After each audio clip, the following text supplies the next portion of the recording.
Hello வணக்கம் நண்பர்களே, எப்படி இருக்கீங்க? எல்லாரும் நல்லா இருக்கீங்களா?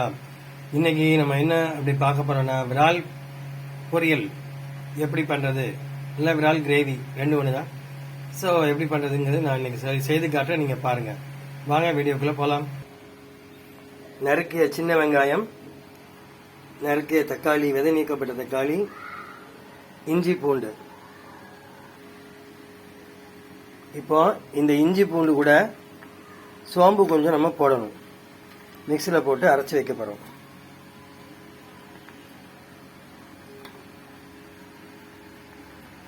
பொடிசா நறுக்கின வெள்ளைப்பூடும் இஞ்சியும் சேர்ந்து அரைக்கணும்.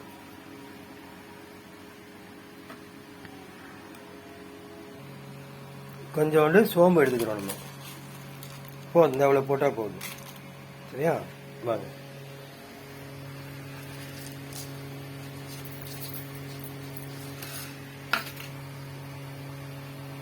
இப்போ எல்லாத்தையும் சேர்த்து நம்ம அரைக்கணும். நல்லா மிக்சியில் மையா அரைச்சாச்சு. இஞ்சி பூண்டு சோம்பு இந்த 3 கலவை.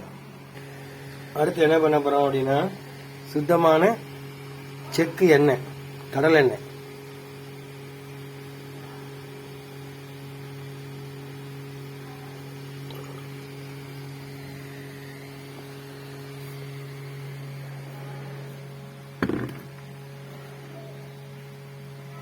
இல்லைங்களா? சுத்தமான செக்கு நயம் கடல் எண்ணெய். இப்போ நம்ம கடல் எண்ணெய் போதுமான அளவுக்கு ஊற்றிருக்கோம். நம்ம இப்போ கேஸை ஆன் பண்ணி சட்டி காயட்டும். நம்ம கடாய் எண்ணெய் ஊற்றிருக்கோம், அது காயணும் கொஞ்ச நேரத்துக்கு.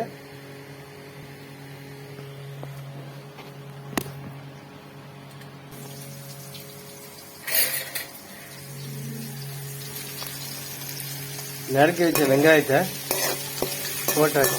இந்த எண்ணெயில் நல்லா வதங்கணும். ஃபஸ்ட்டு தாளிசம் போட்டோம். இப்போ இந்த வெங்காயத்தை நல்லா வதக்கணும். சின்ன வெங்காயம் நல்லா வதங்கி திரும்பி வரணும். வெங்காயம் நல்லா வதங்கிருச்சு. நல்லா ஹையில் வச்சுருக்கேன். ஸோ சீக்கிரமாக நல்லா வதங்கணும்.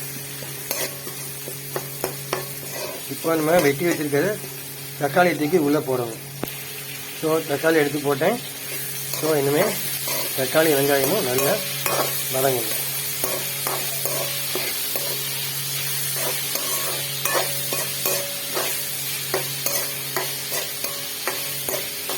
தக்காளியும் வெங்காயம் உரு தெரியாமல் அப்படி நல்ல மசியில் ஆகிடணும். நல்லா அப்படி எண்ணெய் கட்டுற ஸ்டேஜ் வரும். ஸோ அது வரைக்கும் இது நல்லா ஃப்ரை பண்ணிகிட்டே தான் இருக்கணும். பாருங்க, வீடியோ நல்லா தக்காளி நல்லா வதங்கிருச்சு. ஸோ அடுத்து இஞ்சி பூண்டு அரைச்சி வச்சுருக்கிறதுக்கு போடணும். இஞ்சி பூண்டு போட்டாச்சு, அரைச்சி வச்சுக்கிறேன். ஸோ எல்லாத்தையும் நல்லா இன்னும் கொஞ்சம் ஃப்ரை பண்ணிக்கலாம்.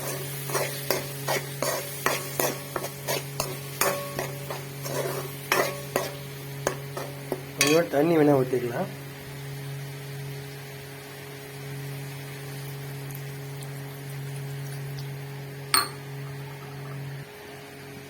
இப்போ இது போட்டு வதக்கியாச்சு.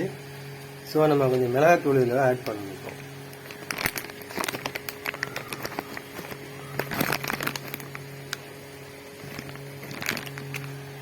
இன்னும் மிளகாத்தூள் போடுறேன். கையில் வச்சுட்டு இது பண்ண முடியல. மிளகாத்தூள் போட்டாச்சு. ஸோ இந்த மிளகாத்தூள், கொஞ்சம் வாட்டரு, இஞ்சி பேஸ்ட்டு, இஞ்சி பூண்டு பேஸ்ட்டு. ஸோ இதெல்லாம் கொஞ்சம் மிங்கிள் ஆகி வரணும். ஸோ இது நல்லா இன்னும் கொஞ்சம் குறைவாக வந்த பிறகு அப்புறம் விராலை தூக்கி கடைசியில் போடணும். கொஞ்சம் இது வேகட்டும், ஸ்ப்ரை ஆகட்டும். ஸோ நல்லா வதங்கியாச்சு. பாருங்கள், நல்லா கிரேவி பக்கத்துக்கு வந்துடுச்சு. நல்லா குறைவாக வந்துடுச்சு. ஸோ இப்படி வந்தோடனே இனிமேல் விராலை தூக்கி உள்ளே போட்டாச்சு. ஸோ இன்னும் நல்லா ஃப்ரை ஆன பிறகு இறக்கிற வேண்டியதான். சரியா? ஸோ நேரடி வேகட்டும், இன்னும் அப்புறம் பார்ப்போம்.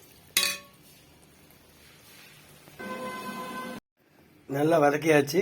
நல்லா ஃப்ரை ஆகி நல்லா பகுத்து வந்தாச்சு. இன்னமே இறக்கிற வேண்டியதான் எல்லாமே. இறக்கி பவுலில் மாற்றி. ஓகே காய்ஸ், இறால் கிரேவி ரெடி. நீங்களும் இந்த மாதிரி செஞ்சு உங்கள் வீட்டில் அசத்துங்க. ஓகே, பாய் பாய், டாட்டா. என் சேனலை சப்ஸ்கிரைப் பண்ணாங்க, சப்ஸ்கிரைப் பண்ணுங்கள், ஷேர் பண்ணுங்கள், லைக் பண்ணுங்கள். Okay, tata.